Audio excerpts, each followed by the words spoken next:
Sa simpleng pagsulat ng kanyang pangalan sa iyong palad, ay kanya kang hanap-hanapin. Hello mga guys, kumusta kayo? Panibagong araw, panibagong video na naman tayo. And sa araw na ito ay isa na namang video ang aking ituturo sa inyo na simpleng gabay o simpleng pamamaraan na makakatulong sa atin. At bago ang lahat, gusto ko lang mag-disclaimer sa mga taong hindi naniniwala at hindi gusto ang mga kagaya nitong video. Please skip this video and maghanap kayo ng videos na gustong gusto nyo dahil ang video na ito ay para lamang ito sa mga taong naniniwala and gusto mag-try. Sa lahat po ng mga nagko-comment dito sa aking video, dito sa loob ng aking channel, mag-ingat sa lahat ng mga nagre-reply sa inyo na dinadala kayo sa kanilang WhatsApp and Imo app upang makaiwas po tayo sa scam. Ngayon po, ituturo ko sa inyo paano nga ba tayo hinahanap palagi ng ating partner.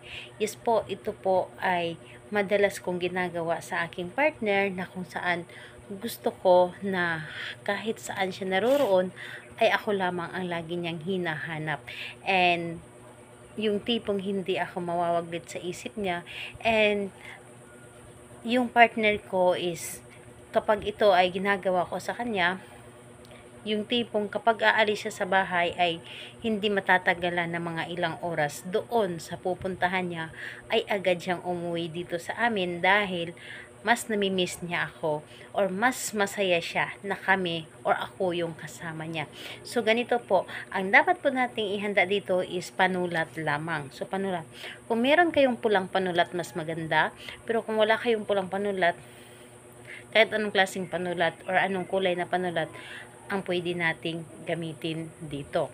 So, panulat namang and syempre yung sarili natin. Lagi ko naman yan sinasabi sa inyo na kapag gagawa tayo ng isang ritual, dapat po ay buo ang ating loob sa paggawa nito and naniniwala ka at hindi ka nagdududa sa iyong dapat na gawin. So, ayun po.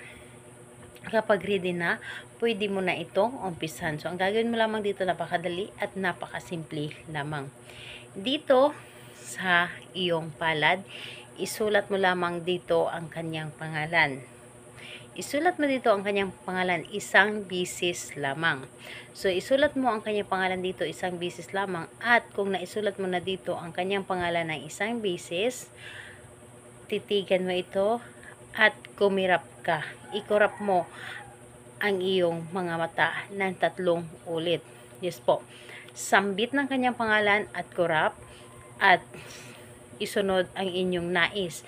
Halimbawa, pangalan, apelyido, kurap, and sabihin ninyo na hahanap-hanapin mo ako at lagi mo akong mamimiss. Kurap, pangalan, apelyido, kurap, lagi mo akong hahanap-hanapin at lagi mo akong mamimiss.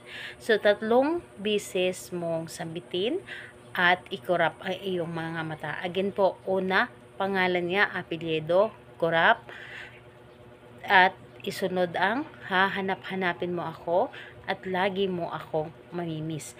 So, yun lamang ang dapat mong gawin. And habang sinasambit mo ito, dapat po ay nakatitig ka sa iyong kamay o sa iyong palad na kung saan nakasulat doon ang kanyang pangalan.